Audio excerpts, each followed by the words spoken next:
എൻ്റെ പ്രിയപ്പെട്ടവരെ, ഒരു മനുഷ്യനൊരു യഥാർത്ഥ വിശ്വാസിയുണ്ടല്ലോ, അവൻ അല്ലാഹുവിൻ്റെ കാരുണ്യത്തെക്കുറിച്ച് അവൻ അറിഞ്ഞിരിക്കണം. അല്ലാഹുവാരാണ്, അല്ലാഹുവിൻ്റെ കാരുണ്യം എന്താണ്, ഒരു മനുഷ്യൻ അറിഞ്ഞിരിക്കണം. ഈമാനുള്ളവൻ, വിശ്വാസമുള്ളവൻ, അല്ലാഹുവിൽ കൊണ്ട് വിശ്വസിക്കുന്നവൻ, മുസ്ലിമാണെന്ന് പറഞ്ഞു നടക്കുന്നവൻ, അവൻ അല്ലാഹുവിൻ്റെ കരുണയെക്കുറിച്ച് അവൻ അറിഞ്ഞിരിക്കണം. അവൻ നിരാശപ്പെടാൻ പാടില്ല എന്ന് അല്ലാഹുവിൻ്റെ വിശുദ്ധ ഖുർആൻ. എൻ്റെ പ്രിയപ്പെട്ടവരെ, ജീവിതത്തിൽ എത്ര വലിയ പ്രയാസമാകട്ടെ, എത്ര വലിയ ഭയാനകമായ രോഗമാകട്ടെ, എന്തൊക്കെ സംഭവിച്ചാലും നിരാശ നമ്മുടെ ജീവിതത്തിൽ വേണ്ട, നിരാശ നമ്മുടെ ജീവിതത്തിൽ വേണ്ട. നമ്മുടെ അല്ലാഹുവിൻ്റെ കാരുണ്യത്തിൽ നിന്ന് വിദൂരമല്ല. അല്ലാഹുവിൻ്റെ വിശുദ്ധമായ ഖുർആൻ പറയുകയാണ്, നിരാശയാർക്കം നിറയുമോ, നിരാശയാർക്കം നിറയുമോ, വിശ്വാസിക്ക് നിരാശയില്ല. അല്ലാഹുവിൻ്റെ ഖുർആൻ പറയുന്നു, വല്ലദീന കഫറൂ ബിആയാതില്ലാഹി വലിഖാഇഹി ഉലൈക യഅസൂന മിർ റഹ്മതി വഉലൈക ലഹും അദാബുൻ അലീം.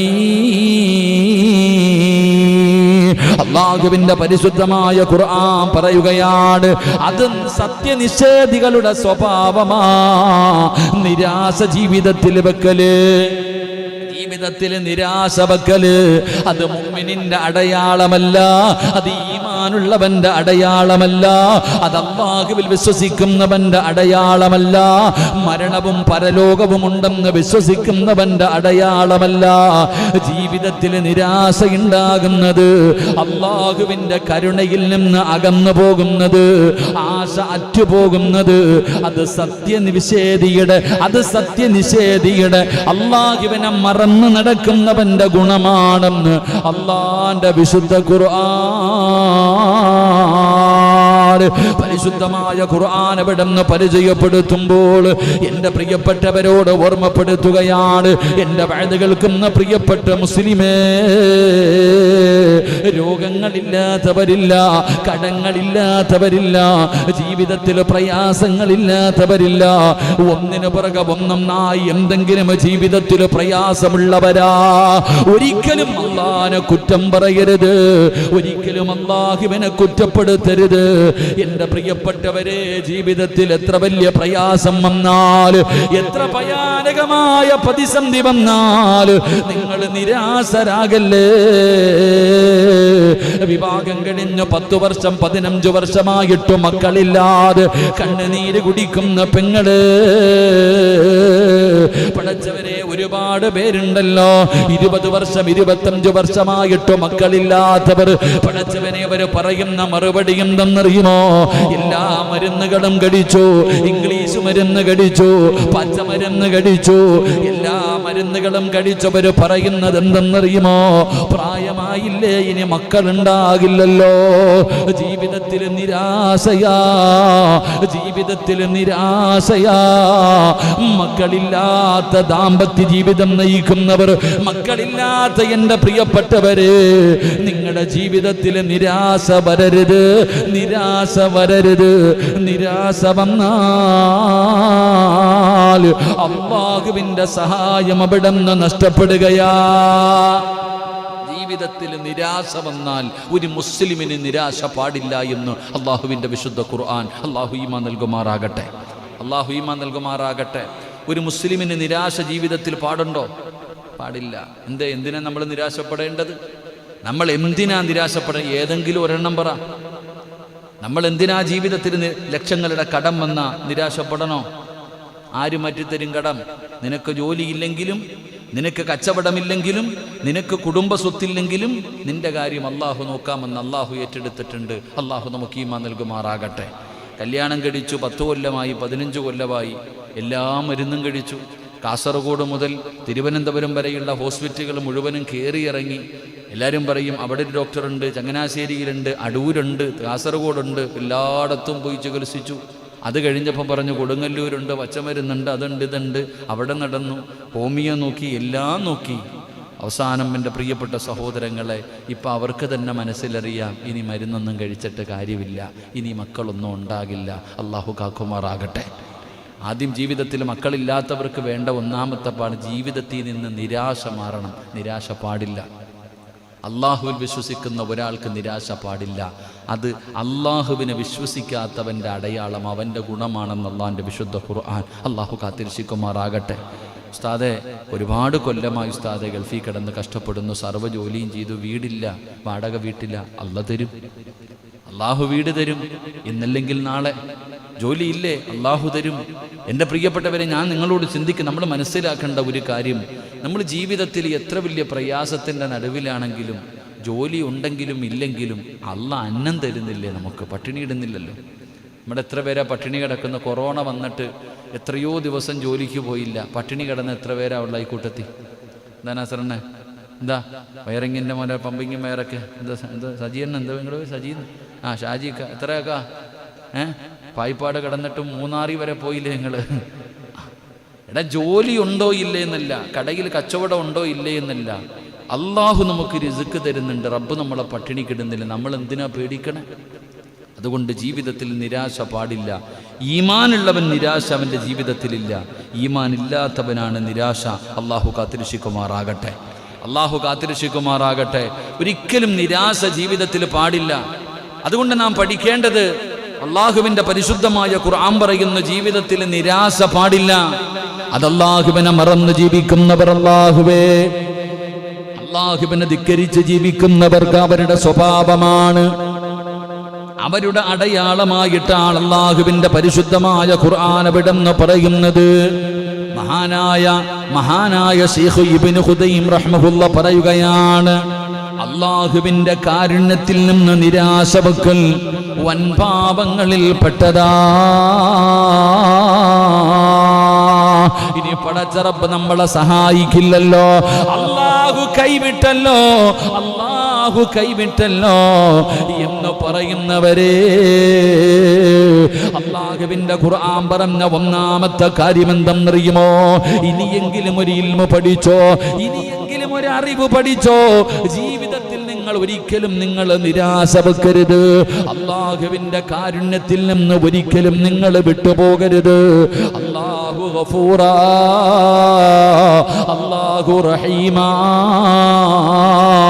സൂറത്തുൽ ഫാത്തിഹ എടുത്തു നോക്ക്. അർ-റഹ്മാനിർ റഹീം. അല്ലാഹു കരുണയുള്ളവനാണെന്ന് ഖുർആൻ അവിടെന്ന് പറയുമ്പോ അല്ലാഹുവിന്റെ കരുണയിൽ നിന്ന് ആശ മുറിഞ്ഞു പോകൽ, അല്ലാഹുവേ, അത് സത്യനിഷേധികളുടെ സ്വഭാവമാ. രണ്ട്, ചെറിയ പാപമല്ല, ചെറിയ പാപമല്ല, ചെറിയ പാപമല്ല, അത് വൻപാപങ്ങളിൽ പെട്ടതാ. അല്ലാഹുവേ, നീ ഞങ്ങൾക്ക് പുറത്തു തരണേ അല്ലാ. അല്ലാഹു നമുക്ക് പുറത്തു തരുമാറാകട്ടെ. നിരാശ എന്ന് പറയുന്നത് അത് വൻപാപങ്ങളിൽ പെട്ടതാ. അല്ലാഹു കാക്കുമാറാകട്ടെ, അല്ലാഹു കാക്കുമാറാകട്ടെ. ഒരിക്കലും അല്ലാഹുവിൻ്റെ വിഷയത്തിൽ ആശ മുറിഞ്ഞു പോകരുത്. ഒരു വഴി അടഞ്ഞാൽ അടുത്ത വഴി തുറക്കും. അപ്പോൾ ചോദിക്കൂ, ഉസ്താദെ, ഞാൻ പോകണ വഴിയെല്ലാം അടയ്ക്കല്ലേ? അടയ്ക്കട്ടെ, എന്നെങ്കിലും ഒരിക്കൽ തുറക്കും. അല്ലാഹു നമുക്ക് ഈമാൻ തരുമാറാകട്ടെ. ഒരു കയറ്റം കഴിഞ്ഞാൽ ഒരിറക്കമുണ്ടോ? ഒരു ദുഃഖം കഴിഞ്ഞാൽ ഒരു സന്തോഷമുണ്ട്. ഇന്ന മഅൽ ഉസ്രി യുസ്റ. അള്ളാഹിൻ്റെ ഖുർആൻ അവിടെ നിന്ന് പറയുന്നു, എല്ലാ പ്രയാസങ്ങൾക്കപ്പുറവും നമുക്കൊരു സന്തോഷമുണ്ട്. അള്ളാഹു നമുക്ക് സന്തോഷം നൽകുമാറാകട്ടെ. അതുകൊണ്ട് ഒരിക്കലും എന്ത് പാടില്ല? നിരാശ എന്ന് പറഞ്ഞാൽ എന്തേ ഉസ്താദെ, ഒരു ഫ്രൂട്ട്സ് കട തുടങ്ങി, പായിപ്പാട് എത്രയോ പേർക്ക് ഫ്രൂട്ട്സ് കടയുണ്ട്, ഞാൻ മാത്രം ഇങ്ങനെ കച്ചവടം ഇല്ലെന്ന് പാടുണ്ടോ? ഇല്ല. ബേക്കറി ആണെങ്കിലും എന്ത് കടയാണെങ്കിലും, മുരളിമാരക്കട്ട, എന്ത് ചെരുപ്പ് കട, ചെരുപ്പ് കടക്കാരിപ്പോൾ ഉണ്ട്. പിന്നെ സജിയണ്ണ ഓട്ടോ കൊടുക്കുക, വൈസ് പ്രസിഡന്റ് ആയിട്ട് ഇപ്പം നിങ്ങൾ അവിടെ ഇരിക്കുക. അപ്പം ഇവിടെ വന്നിരുന്നൂടെ? അള്ളാഹു തന്നതാണ് ഒരു പള്ളിയുടെ വൈസ് പ്രസിഡന്റ് ആയിട്ടിരിക്കാനുള്ള അർഹത. അപ്പം അവിടെ പോയിരിക്കണം, നല്ലതല്ല. കയറി വന്ന് ഇവിടെ നിങ്ങളുടെ ഉത്തരവാദിത്തം, കയറിക്ക് ഇനി പള്ളി കെട്ടാവുള്ളതാ. വാ ഷാ അല്ലാ, അൽഹംദുലില്ലാ, അവിടെ കയറി ഇങ്ങോട്ട് വാ ഷാ. പറഞ്ഞപ്പോൾ മുങ്ങ കസേരയൊക്കെ ഇവിടെ ഉണ്ട്, കയറിക്കോ ഇൻഷാ അല്ലാ. അള്ളാഹു നമുക്ക് ഈമാൻ നൽകി അനുഗ്രഹിക്കുമാറാകട്ടെ. എൻ്റെ പ്രിയപ്പെട്ട സഹോദരങ്ങൾ, എല്ലാവരും പഴയതുപോലെ തന്നെ. എന്താ കമ്മിറ്റി, പുതിയ കമ്മിറ്റി കയറിയില്ലേ? പുതിയ കമ്മിറ്റിക്കാരൊക്കെ ഇൻഷാ അല്ലാ, അൽഹംദുലില്ലാ. ഞാൻ ഇല്ലായിരുന്നു, സത്യപ്രതിജ്ഞ ഞാൻ ഇല്ലാതെ പോയി. ഇൻഷാ അല്ലാ ശരി, നല്ല രീതിയിൽ പരിപാലിക്കാൻ. നാളെ പരിചയപ്പെടുത്തലുണ്ടാവില്ലേ ജുമായ്ക്ക്? നാളെ ഉണ്ടാവണം എല്ലാം എണ്ണം കേട്ടോ. ഇൻഷാ അല്ലാ കമ്മിറ്റിക്കാരൊക്കെ വൈസ് ഷാജി തന്നെ നാളെ ജുമായ്ക്ക് ഉണ്ടാകണം എല്ലാവരും. ഇൻഷാ അല്ലാ ജുമാ നിസ്കാരം കഴിഞ്ഞിട്ട് പുതിയ കമ്മിറ്റി എല്ലാവരും ഒന്ന് എഴുന്നേറ്റ് നിന്നോണം. ഇൻഷാ അല്ലാ നാട്ടുകാരൊക്കെ ഒന്ന് കാണണം. അൽഹംദുലില്ലാ വെള്ളിയാഴ്ചയാണ് സത്യത്തിൽ പ്രതിജ്ഞ ചെയ്യേണ്ടത് ജുമാ കഴിഞ്ഞിട്ട്. പിന്നെ നിങ്ങളത് നേരത്തെ നിങ്ങളുടെ നിയമാവലിയും മറ്റുള്ള കാര്യങ്ങളായതുകൊണ്ട് ഞാൻ ഒന്നും മിണ്ടുന്നില്ല. പക്ഷേ അടുത്ത വെള്ളിയാഴ്ച ഇൻഷാ അല്ലാ, ഈ വെള്ളിയാഴ്ച നാളെ ജുമായ്ക്ക് എല്ലാവരും ഇവിടെ ഉണ്ടാകണം. അൽഹംദുലില്ലാ അല്ലാഹു ഈമാൻ നൽകുമാറാകട്ടെ. ഉണ്ടാകണ്ടേ?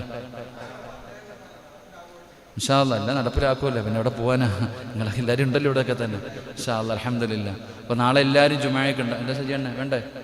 ഇൻഷാ അല്ലാ ജുമായക്ക് എല്ലാവരും ഒന്ന് കാണണം, ഒന്ന് മുട്ടിടിക്കണം. ഇൻഷാ അല്ലാ അല്ലാടെ പള്ളി പരിപാലിക്കാൻ കയറുവാണ്, ഞാൻ നോക്കിക്കൊള്ളാം. ഇൻഷാ അല്ലാ എല്ലാത്തിനെയും വിളിച്ചു കേട്ടോ, പറയണേ. ഞാൻ ഇല്ലെങ്കിൽ നാളെ പൊക്കും, വിളിച്ചോണം. ഞാൻ ചോദിക്കും സെക്രട്ടറി എവിടെ, പ്രസിഡന്റ് എവിടെ എന്നൊക്കെ. ഇൻഷാ അല്ലാ അപ്പോൾ നാട്ടുകാരുടെ മുന്നിലാണ്, നോക്കിയോ. അല്ലാഹു ഈമാൻ നൽകുമാറാകട്ടെ. ഒക്കെ ഇപ്പോഴേ തുടങ്ങിക്കഴിഞ്ഞാൽ നാളെ പരലോകത്ത് ബുദ്ധിമുട്ടേണ്ടതാ. ഇവിടെയൊക്കെ വന്ന് ഈ കാര്യങ്ങളൊക്കെ ചെയ്താൽ അൽഹംദുലില്ലാ ഞാൻ എൻ്റെ കാര്യങ്ങളൊക്കെ നോക്കും. പള്ളിയുടെ എല്ലാ പരിപാലനം ഞാൻ നോക്കിക്കൊള്ളാം. ഏത് കാര്യത്തിനും ഏത് രാത്രിയിൽ ഞാൻ റെഡി. പള്ളിയുടെ കാര്യമാണ്, കബർ വെട്ടണം, ഞാൻ വരാം. ഇൻഷാ അല്ലാ എന്ത് കാര്യത്തിനും അൽഹംദുലില്ലാ ഉണ്ടാകണം. നാളെ എല്ലാവരും ജുമായ്ക്കുണ്ടാകണം. അൽഹംദുലില്ലാ അല്ലാഹു ഈമാൻ നൽകുമാറാകട്ടെ. കാരണം ഇവിടെ ജുമാ നിസ്കരിക്കാൻ വരണ്ടേ? ഇവിടെ പായിപ്പാട് പള്ളി മുസ്ലിം ജമാഅത്തിൻ്റെ പരിപാലന സമിതിയിലെ ഇവ ഉണ്ടോയെന്ന് അറിയണ്ടേ ജുമാ നിസ്കരിക്കുക ഇവിടെ? അതല്ലേ ഇന്നമാ യഉമുറു മസാജിദ് അല്ലാ അല്ലേ മൻ ആമന ബില്ലാ വൽ യൗമിൽ ആഖിർ എന്താ വഖാമുസ്സലാ. എന്താ പറഞ്ഞ നിസ്കാരം? അപ്പം ഈ പള്ളിയിലുള്ളവൻ ഇവിടെ ഉണ്ടോ എന്ന് നോക്കട്ടെ ജുമാ നിസ്കരിക്കാൻ. വെള്ളിയാഴ്ച ദിവസമെങ്കിലും ജുമാ നിസ്കരിക്കാൻ ഇവിടെ ഉണ്ടോ എന്ന് അറിയണം. അപ്പം അൽഹംദുലില്ലാ നാളെ അറിയാം ആരൊക്കെ ഉണ്ടെന്ന്. ഇൻഷാ അല്ലാ അല്ലാഹു നൽകുമാറാകട്ടെ. നാളെ അറിയാം ഒന്നാമത്തെ ജുമായ്ക്ക് തന്നെ ഉണ്ടോ എന്നുള്ളത് നാളെ അറിയാം. ഇൻഷാ അല്ലാ അല്ലാഹു ഈമാൻ കൊടുത്ത് അനുഗ്രഹിക്കുമാറാകട്ടെ. ഞാൻ വേറൊന്നും പറഞ്ഞല്ല കേട്ടോ, അവരൊക്കെ ഉണ്ട്. ഇൻഷാ അല്ലാ ശരി. എൻ്റെ പ്രിയപ്പെട്ട സഹോദരങ്ങളെ, ഞാൻ പറഞ്ഞു വന്നത് അള്ളാഹുവിൽ പ്രതീക്ഷ വെക്ക്. റബ്ബ് നമ്മളെ കൈവിടൂല. അല്ലാഹു ഈമാൻ നൽകുമാറാകട്ടെ. ഈ ഉറപ്പുണ്ടോ നിങ്ങളുടെ ജീവിതത്തിൽ? ഞാൻ എൻ്റെ ജീവിതം കൊണ്ട് പറയാ, എൻ്റെ സ്വന്തം ജീവിതം കൊണ്ട് ഞാൻ പറയുകയാ, അള്ളാഹുവിൽ പ്രതീക്ഷ വെച്ച റബ്ബ് കൈവിടൂല. ഒരിക്കലും അല്ലാഹു കൈവിടില്ല. ആ പടച്ച റബ്ബിൽ നിനക്ക് പ്രതീക്ഷയുണ്ടോ? വല്ലാഹി സത്യം, റബ്ബ് നമ്മളെ ഒരിക്കലും കൈവിടൂല.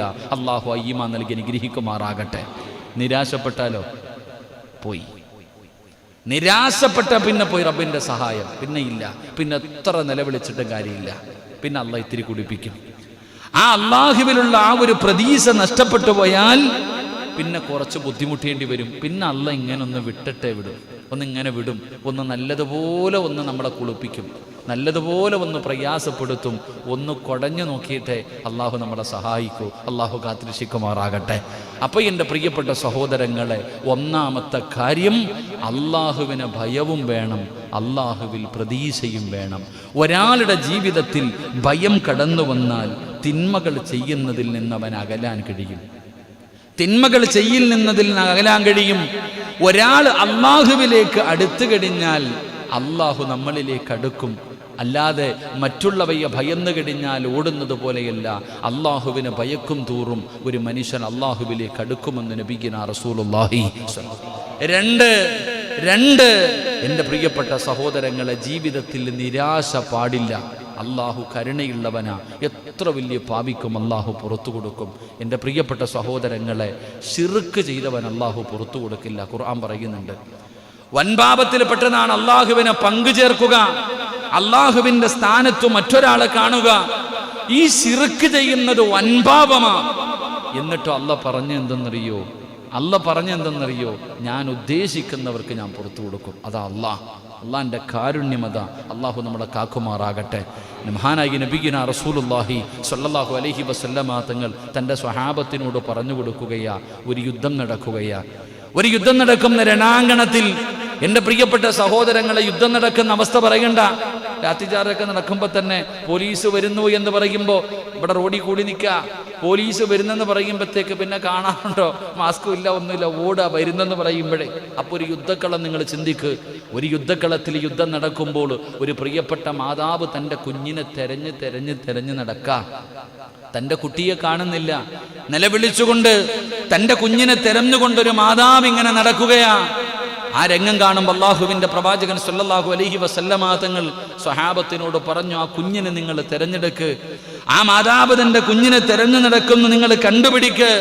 അവസാനം സ്വഹാബികൾ ആ കുഞ്ഞിനെ പൊക്കി എവിടുന്നോ ആ കുഞ്ഞിനെ കിട്ടി തൻ്റെ മാതാവിൻ്റെ കയ്യിൽ കൊണ്ടു കൊടുക്കുമ്പോൾ തൻ്റെ പൊന്നാര മകനെ കെട്ടിപ്പിടിച്ച് ചുടുചുംബനം കൊടുത്ത് നെഞ്ചിലേക്ക് ചേർത്ത് വെച്ചിട്ട് സന്തോഷം കൊണ്ട് തൻ്റെ മകനെ സ്നേഹിക്കുന്ന ഒരു ഉമ്മയെ കണ്ടു. അള്ളാഹുവിൻ്റെ റസൂൽ സല്ലല്ലാഹു അലൈഹി വസല്ലമ തങ്ങൾ ഈ രംഗം കണ്ടുകൊണ്ടിരിക്കുന്ന സ്വഹാബികളോട് ചോദിച്ചു, സ്വഹാബ, ആ കുഞ്ഞിനെ തീയിലേക്ക് വലിച്ചെറിയാൻ പറഞ്ഞാൽ ആ ഉമ്മ വലിച്ചെറിയുമോ? കാണാതെ പോയ തൻ്റെ മകനെ കിട്ടിയ സന്തോഷത്തിൽ കെട്ടിപ്പിടിച്ച് ചുംബനം കൊടുത്തുകൊണ്ടിരിക്കുന്ന ഈ ചോരക്കുഞ്ഞിനെ തീയിലേക്ക് വലിച്ചെറിയാൻ പറഞ്ഞാൽ ആ ഉമ്മ വലിച്ചെറിയുമോ? സ്വഹാബികൾ പറഞ്ഞു, ഒരിക്കലും കഴിയില്ല നബിയെ, ഒരിക്കലും കഴിയില്ല. കാരണം ആ ഉമ്മ കാത്തിരുന്ന് നൊന്തു പ്രസവിച്ച മകനെ നഷ്ടപ്പെട്ടു പോയി. ആ മകനെ കണ്ടു കിട്ടിയ സന്തോഷത്തിൽ നിൽക്കുമ്പോൾ തീയിലേക്ക് വലിച്ചെറിയാൻ പറഞ്ഞാൽ എങ്ങനെയാ? ആ സമയത്താണ് മഹാനായ നബി മുഹമ്മദ് മുസ്തഫ സല്ലല്ലാഹു അലൈഹി വസല്ലമ തങ്ങൾ പറഞ്ഞു കൊടുത്തു, സ്വഹാബാ, തന്റെ അടിമകളെ, ജീവിതത്തിൽ പാപം ചെയ്തവരുണ്ടല്ലോ, അല്ലാഹുവിനെ മതിമറന്ന് നടന്നവരുണ്ടല്ലോ, അഹങ്കാരികളെ പോലെ ധിക്കാരികളെ പോലെ നടന്നവരുണ്ടല്ലോ, ഇങ്ങനെ നടന്നവരെ നരകത്തിലേക്ക് അല്ലാഹു വലിച്ചെറിയാൻ പറയുമ്പോ അല്ലാഹുവിന്റെ മനസ്സതുപോലെ വേദനിക്കുകയാ. എന്റെ പ്രിയപ്പെട്ടവരെ, അല്ലാഹുവിന് നമ്മൾ അത്രയും വലിയ സ്നേഹമാണ്. കരഞ്ഞാ റബ്ബിന് സഹിക്കാൻ കഴിയില്ലല്ലോ. നമ്മുടെ കണ്ണ് നിറഞ്ഞാൽ ഉമ്മയ്ക്ക് വേദനിക്കണമെന്നില്ല, വാപ്പയ്ക്ക് വേദനിക്കണമെന്നില്ല, ഭാര്യയ്ക്ക് വേദനിക്കണമെന്നില്ല, കൂടപ്പറപ്പുകൾക്ക് വേദനിക്കണമെന്നില്ല, സ്വന്തം മക്കൾക്ക് വേദനിക്കണമെന്നില്ല. പക്ഷേ പടച്ച റബ്ബിനു സഹിക്കൂല. അല്ലാഹുവിന്റെ അടിമകളുടെ കണ്ണ് നിറയുന്നത് അല്ലാഹുവിന് ഇഷ്ടമല്ലെന്ന് നബി മുഹമ്മദ് മുസ്തഫ സല്ലല്ലാഹു അലൈഹി വസല്ലമ തങ്ങൾ പറയുമ്പോൾ, ഇല്ലാ യളമൽ ജസാ മാ യളമൽ ബലാ. എന്റെ പ്രിയപ്പെട്ടവരോട് പറയുന്ന, നിങ്ങൾ പ്രതീക്ഷ കൈവിടരുത്. ഏതറ്റം പോയാൽ തകർന്ന് തകർന്ന് തകർന്ന് തകർന്ന് തരിപ്പണമാകാൻ പോയാൽ നിങ്ങൾ ഒരിക്കലും പ്രതീക്ഷ കൈവിടരുത്. ഒറ്റ നിമിഷം കൊണ്ട് പടച്ചവനെ, ക്യാൻസറാണ്, ട്യൂമറാണ്, ഡോക്ടറെ പറഞ്ഞ് വീട്ടിലേക്ക് കൊണ്ടുപോക്കോ, രക്ഷപ്പെടുകയില്ല. അറിയിക്കേണ്ടവരെ മുഴുവനും അറിയിച്ചോ, ഇനി ഒരു മരുന്നുകളുമില്ല എന്ന് പറഞ്ഞ ഡോക്ടർമാർ എഴുതി തള്ളിയ എത്രയോ പേര് ആഫിയത്തോടെ നടക്കുന്നത് കണ്ടിട്ടില്ലേ? പടച്ചവരെ, മരിച്ചു പോകുമെന്ന് പറഞ്ഞവർ ജീവിതത്തിൽ ഒരിക്കലും അറിയിക്കാൻ 1 മാസം 3 ദിവസം 24 മണിക്കൂർ ഒരു മനുഷ്യന് ഡോക്ടർ കൊടുത്ത ആയുസാണ്. 24 മണിക്കൂറിനുള്ളിൽ ഈ മനുഷ്യൻ മരണപ്പെടുമെന്ന് പറഞ്ഞു പോയി എത്രയോ പേര് റബ്ബേ ഇന്ന് ആഫിയത്തോടുകൂടി നടക്കുന്നുണ്ട്. അവസാനം അത്ഭുതത്തോടെ ഡോക്ടർമാർ പറഞ്ഞു, ഇത് അത്ഭുതമാ. ഡോക്ടർമാര് പറഞ്ഞു, ഇനി മരുന്നൊന്നും ഇല്ല, അറിയിക്കാനുള്ളവരൊക്കെ അറിയിച്ചോ. 24 മണിക്കൂർ ഇത്ര പറഞ്ഞത്. എത്രയോ പേര് ഇപ്പോഴും ജീവിച്ചിരിപ്പുണ്ട്. അല്ലാഹു ഈമാൻ നൽകുമാറാകട്ടെ. അപ്പൊ ഡോക്ടർ എന്താ പറഞ്ഞത്? ഇത് ദൈവത്തിന്റെ അത്ഭുതം. അപ്പൊ ആരുണ്ട്? അള്ളയുണ്ട്. അല്ലാഹു ഈമാൻ നൽകുമാറാകട്ടെ. എൻ്റെ പ്രിയപ്പെട്ട സഹോദരിയുടെ ഭർത്താവ് റഫീഖ് ഉസ്താദ്, ഇവർക്കൊക്കെ അറിയാം, വെന്റിലേറ്ററില്ല, കൊല്ലം മെഡിസിറ്റിയിൽ.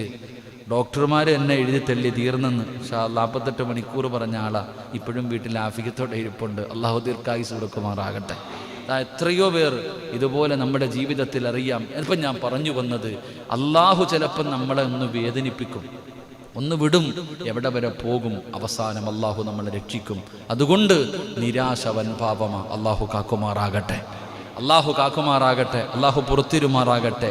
2, എൻ്റെ പ്രിയപ്പെട്ട സഹോദരങ്ങളെ, അള്ളാഹുവിൻ്റെ ശിക്ഷയെ ഭയക്കുക. നമുക്ക് പേടിയുണ്ടാകണം, അള്ളാഹുവിനെ കുറിച്ച് പേടിയുണ്ടാകണം. അള്ളാഹുവിന്റെ ശിക്ഷയെക്കുറിച്ച് നമുക്ക് പേടിയുണ്ടാവണം. അതുപോലെ തന്നെ അവന് ഗഫൂറാ, അവന് പുറത്തു തരുന്നവനാണെന്നുള്ള വിശ്വാസവും നിനക്കുണ്ടാകണമെന്ന് അള്ളാഹുവിന്റെ പ്രവാചകൻ നബി മുഹമ്മദ് മുസ്തഫ സല്ലല്ലാഹു അലൈഹി വസല്ലമ തങ്ങൾ പറയുകയാണ്, അള്ളാഹു നമ്മളെ നരകത്തിലിടും. കണ്ടുകുടിക്കുന്നവന്, വ്യഭിചരിക്കുന്നവന്, പലിശ തിന്നുന്നവന്, അഹങ്കരിക്കുന്നവന്, നിസ്കരിക്കാത്തവന്, ഖുർആൻ ഓതാത്തവന് അള്ളാഹു നരകത്തിലിടുമെന്നുള്ള പേടി ഒരു മുസ്ലിമിനുണ്ടാകണം. അതുപോലെ തന്നെ അവനൊരു പേടി മാത്രമല്ല, അവനൊരു വിശ്വാസമുണ്ടാകണമല്ല. കണ്ടുകുടിച്ചവൻ അള്ളാഹുവിനോട് തൗബ ചെയ്താൽ അള്ളാഹുവിനോട്, അള്ളാഹുവിന്റെ ശിക്ഷയോട് നമുക്ക് പേടിയുണ്ടാകണം. കള്ളു കുടിച്ച ശിക്ഷിക്കും, കഞ്ചാവടിച്ച ശിക്ഷിക്കും, പലിശ കച്ചവടം നടത്തിയ ശിക്ഷിക്കും, നിസ്കരിക്കാതെ നടന്ന ശിക്ഷിക്കും. അപ്പൊ അള്ളാഹു ശിക്ഷിക്കുമെന്നുള്ള പേടി ഉണ്ടാകണം. പേടി മാത്രം പോരാ. ഇന്ന് 2 ദിവസം മുമ്പ് ഒരു ചെറുപ്പക്കാരൻ വിളിച്ചു, ഉസ്താദെ കള്ളു കുടിക്കത്തില്ല എന്ന് ഞാൻ അള്ളാഹുവിനോട് പശ്ചാത്തപിച്ചു മടങ്ങി, രണ്ടാമതും കുടിച്ചു, അള്ളാഹ് പുറത്തു തരുമോ? ഞാൻ പറഞ്ഞു പുറത്തു തരും. പിന്നെയും പിന്നെയും പുറത്തു തരും, പിന്നെയും പുറത്തു തരും. അതന്നെ അള്ളാഹ് മനസ്സിലാക്കേണ്ടത്. പയ്യൻ്റെ അടുത്ത് ചോദിക്കും, ചെറുപ്പക്കാരനെ വിളിച്ചിട്ട് ചോദിച്ചു, ഉസ്താദ് കള്ളു കുടിച്ചു കഴിഞ്ഞാൽ അള്ളാഹ് എനിക്ക് പുറത്തു തരും, പക്ഷെ രണ്ടാമതും പോയി കുടിച്ചു, പിന്നെ അള്ളാഹ് എനിക്ക് പുറത്തു തരും. എടാ നീ 100 വട്ടം കുടിച്ചാലും അള്ളാഹ് പുറത്തു തരും. അതാ അള്ളാഹുവിനെ മനസ്സിലാക്കാൻ ഭാഗ്യം തരുമാറാകട്ടെ. പള്ളിയുടെ സാജിയണ്ണൻ്റെ വീട്ടിൽ പോയി, സജീക്കാടെ വീട്ടിൽ പോയിട്ട് ഞാൻ 1 വട്ടം പൈസ ചോദിച്ചു, ഉസ്താദാ പള്ളിയിലെ ഉസ്താദ് ഇത്തിരി പൈസ വേണം, അള്ളാഹു അങ്ങനെ അവസ്ഥ വരുത്താതിരിക്കുമാറാകട്ടെ. ചോദിച്ചു, തരും. രണ്ടാമതും പോയി, അപ്പം ആദ്യത്തെ അത്ര സ്നേഹമൊന്നുമില്ല. പിന്നെയും പോയി, അങ്ങനെ പിന്നെ അങ്ങോട്ട് ചോദിക്കും തോറും അകലം കൂടുക. ഒരു മനുഷ്യൻ അങ്ങനെയാണല്ലോ, ചോദിക്കും തോറും അകലം കൂടും. പക്ഷേ ഒരാൾ അള്ളാഹുവിനോട് ചോദിക്കുന്നതിനനുസരിച്ച് അള്ളാഹുവിന് സ്നേഹം കൂടുമെന്ന് നബിഗിന റസൂലുള്ളാഹി. അള്ളാഹുവിനോട് നമ്മൾ ചോദിക്കുമ്പോൾ, റബ്ബേ എനിക്ക് തെറ്റുപറ്റിപ്പോയി, എനിക്ക് തെറ്റുപറ്റി. ഇപ്പം ഞാൻ ഈ പറഞ്ഞതിനർത്ഥം ചില ബിരുദന്മാർ ചിന്തിക്കും, അപ്പം അടിച്ചിട്ട് റബ്ബിനോട് പശ്ചാത്തപിച്ച് അള്ളാഹ് പൊറുക്കും, പിന്നെ അടിക്കാൻ കുഴപ്പമില്ല. ആരെ പണ്ട് പറഞ്ഞു, നമ്മളിങ്ങനെ റോഡിലൂടെ നടന്നു വരുമ്പോൾ ഒരു പെൺകുട്ടി നടന്നു വരുന്നു, സ്വാഭാവികമായിട്ട് ഇങ്ങനെ നോക്കൂലേ?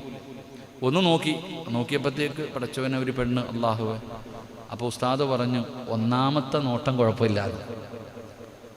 റോഡിലൂടെ നടന്നു വരുമ്പോൾ സ്വാഭാവികമായിട്ട് ഇങ്ങനെ കണ്ണു നോക്കിയപ്പോൾ ഒരു താത്തായി കണ്ടു, എഴുന്നള്ളത്തിൽ വരുന്ന പോലെ വരുന്നു പടച്ചവനെ. അപ്പം അങ്ങനെ നോക്കിപ്പോയി, സ്വാഭാവികം.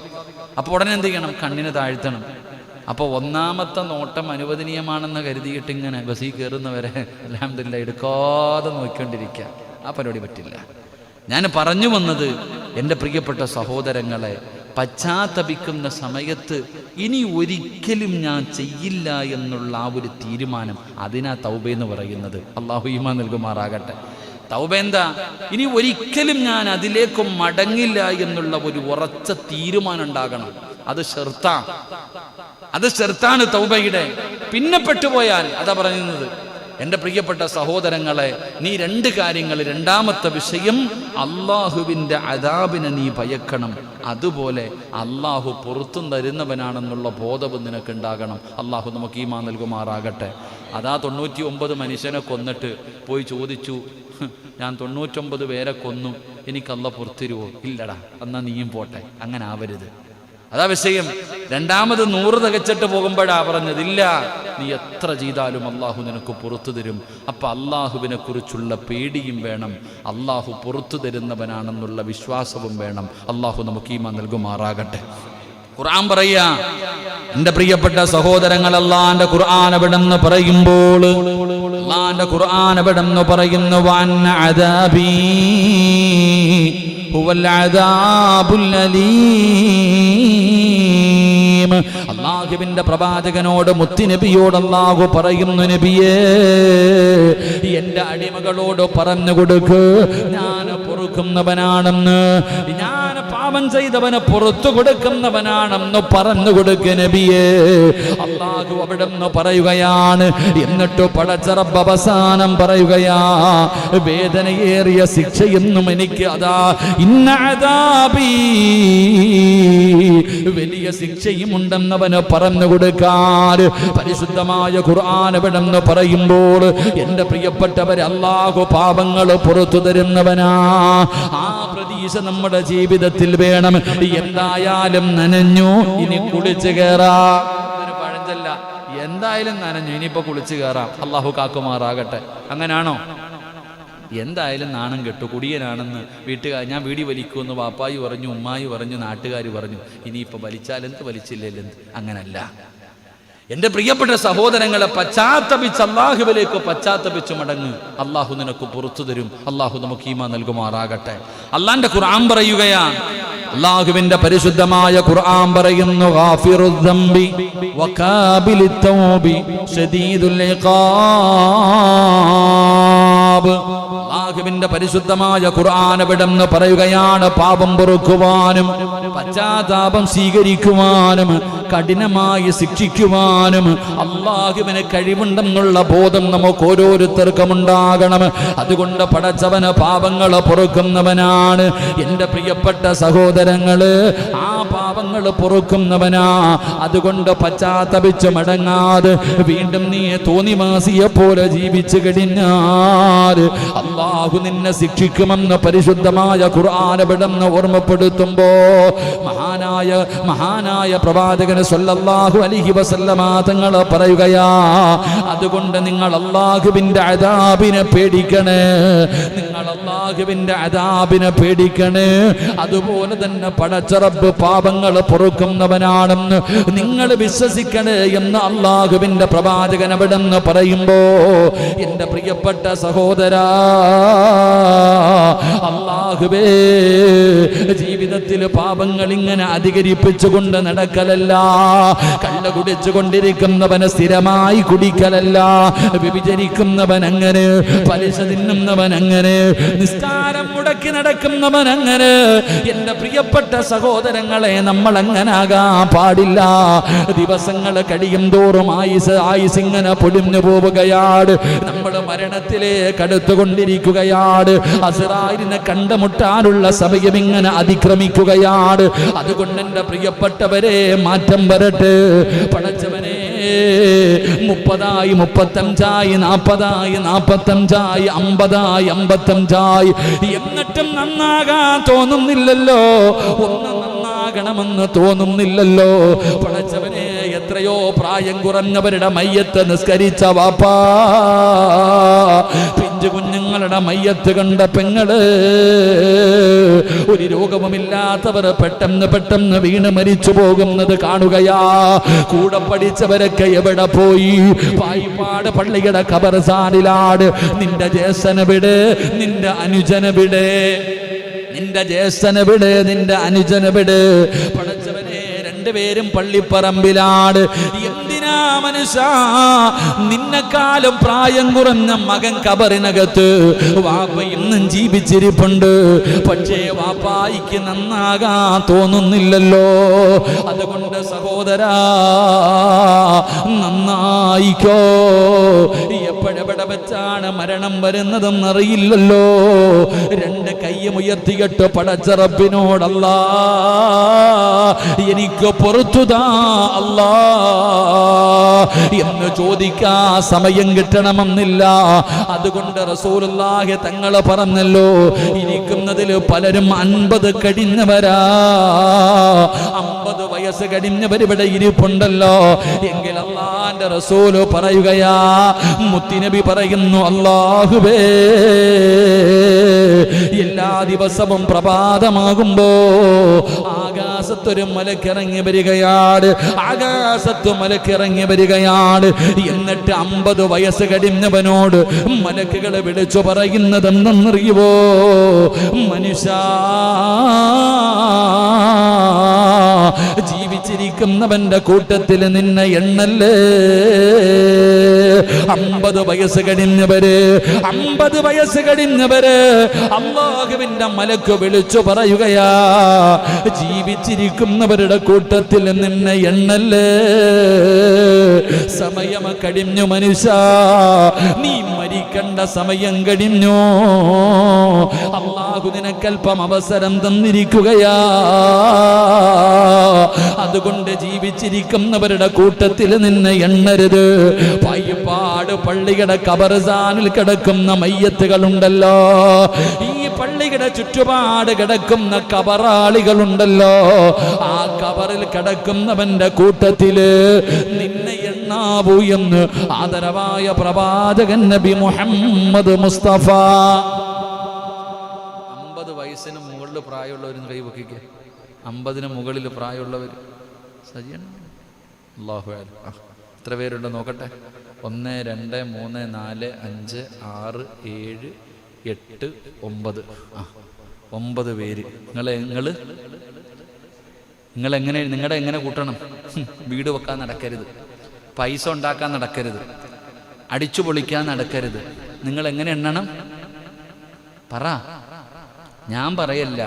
എല്ലാ ദിവസവും രാവിലെ ഷാജിക്കായെ വിളിച്ചിട്ട് മലക്ക് പറയാ, ഷാജിയണ്ണേ ഖബറിൽ കിടക്കുന്നവരുടെ കൂട്ടത്തിൽ എണ്ണിയാ മതി കേട്ടോ എന്ന് ഖബറാളി നിങ്ങളോട് മലക്ക് വിളിച്ചു പറയുമെന്ന് നബിയുനാ റസൂലുള്ളാഹി. അല്ലാഹു ഈമാൻ നൽകുമാറാകട്ടെ. ഈ പറഞ്ഞതിനർത്ഥം കൊല വിളഞ്ഞു നിൽക്കുക, എപ്പോൾ വേണമെങ്കിലും വെട്ടാ. അതാ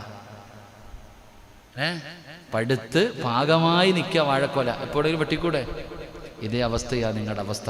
നിങ്ങൾ ജീവിച്ചിരിക്കുന്നവരുടെ കൂട്ടത്തിൽ എണ്ണരുത്. ഇത് പറയുമ്പോൾ 50 ആകാത്തവൻ ആഗ്രഹിക്കുക എൻ്റെ കാര്യമില്ലെന്ന്. ആരാ പറഞ്ഞേ? 50 ആകാത്തവൻ വിചാരിക്കുന്ന പ്രശ്നം അപ്പം എന്നെ വെട്ടാറായിട്ടില്ല, ഞാനപ്പോൾ ഇനിയും അങ്ങനല്ല അതിനർത്ഥം.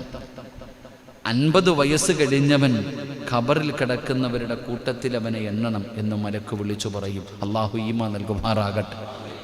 60 കഴിഞ്ഞവനെ 60 വയസ്സ് കഴിഞ്ഞവനോട് മലക്ക് പറയുകയാ, നിന്റെ ഖബറ് ജീവിതവും കഴിഞ്ഞു, പരലോകത്ത് നിൽക്കുക വിചാരണയ്ക്ക്.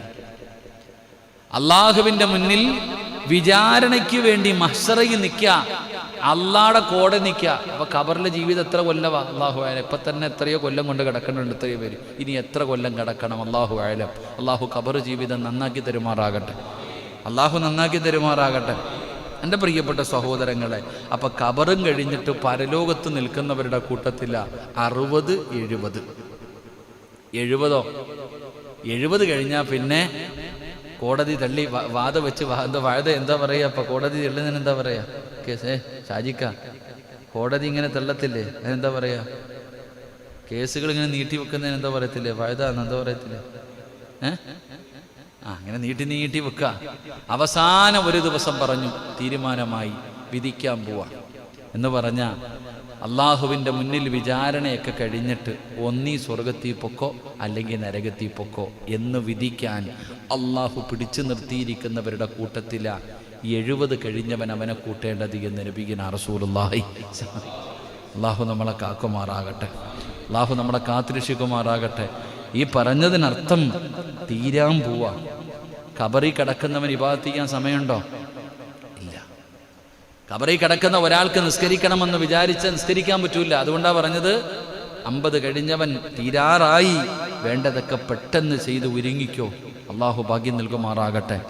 ഞാൻ പറഞ്ഞു വന്നത്, എൻ്റെ പ്രിയപ്പെട്ട സഹോദരങ്ങളെ, ജീവിതത്തിൽ പാപങ്ങൾ ചെയ്താൽ അള്ളാഹുവിനോട് പറ, പശ്ചാത്തപിക്ക്, റബ്ബിനോട് അള്ളാഹിൻ്റെ മുന്നിൽ പറഞ്ഞ് നന്നാക്. അള്ളാഹു നമുക്ക് ഭാഗ്യം നൽകുമാറാകട്ടെ.